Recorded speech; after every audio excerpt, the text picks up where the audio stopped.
바흐 그리고 핸델은 같은 해에 태어난 음악 천재였습니다. 각각 음악의 아버지, 어머니로 불리기도 하죠. 이 둘은 살면서 서로 얼굴도 본 적이 없다고 하지만 공통점이 많습니다. 둘 다 비만이었고 노년에 백내장으로 고생했다는 것입니다. 그래서 의사에게 백내장 수술을 받았습니다. 그리고 둘 다 실명됐죠. 공교롭게도 둘은 같은 의사에게서 수술을 받았습니다. 바로 테일러라는 안과 의사에게 말이죠. 이 사람은 1703년 영국 노리치에서 태어났습니다. 유명한 외과의사 윌리엄 채슬든의 제자였는데요. 주특기는 눈 수술이 아니라 사람 홀리기였습니다. 외모가 잘생겨서 여자들에게 엄청난 인기였다고 합니다. 또 테일러는 셀프 PR의 달인이었는데요. 본인 스스로를 기사 테일러라고 칭하면서 눈이 완치된 사람들에 대한 엄청난 무용담을 자랑했습니다. 물론 진실은 저 너머에 있죠. 또 본인이 주장하기로는 런던 성 토마스 병원에서 안과 전문의가 된 다음에 벨기에에서 박사 학위를 2개나 더 받았다고 하는데 역시 진실은 저 너머에 있습니다. 여튼 그 마성의 카리스마와 말빨로 수많은 사람들은 테일러를 믿고 실명이 되었습니다. 그의 첫 커리어는 스위스에서 시작됐는데 그가 수술에 즐겨 쓴 재료는 비둘기피, 설사약, 구운 소금, 설탕가루 등이었습니다.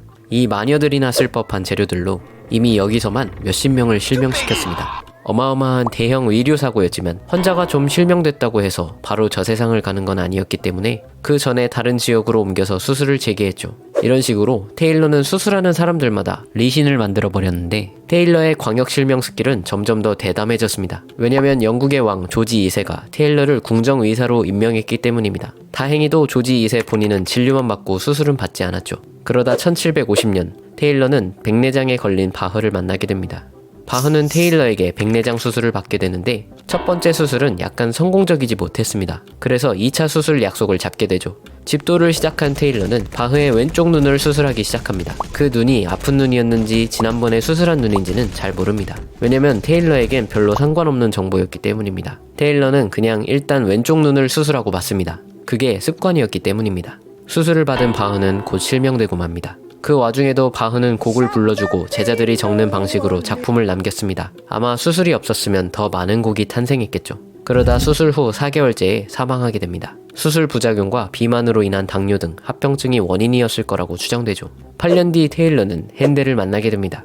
핸델도 백내장을 앓고 있었는데 이미 다른 안과 의사에게 수술을 받았지만 별 차도가 없었습니다. 그래서 테일러를 믿고 수술을 받게 된 거죠. 테일러는 수술을 준비하고 왼쪽 눈을 수술하기 시작합니다. 습관이 참 무섭습니다. 당연히 핸델은 실명했죠. 수술 부작용으로 건강도 점점 악화됐죠. 그런데 핸델은 그 와중에도 곡을 써서 공연까지 했는데 국왕이 감동하고 관객이 기립하고 미국이 경악하고 전 세계가 놀란 불후의 명작들을 써냈죠. 그런데 핸델도 얼마 후 합병증으로 사망했습니다. 그리하여 갓 태어난 음악인은 테일러 덕분에 졸지에 고아가 되었습니다. No!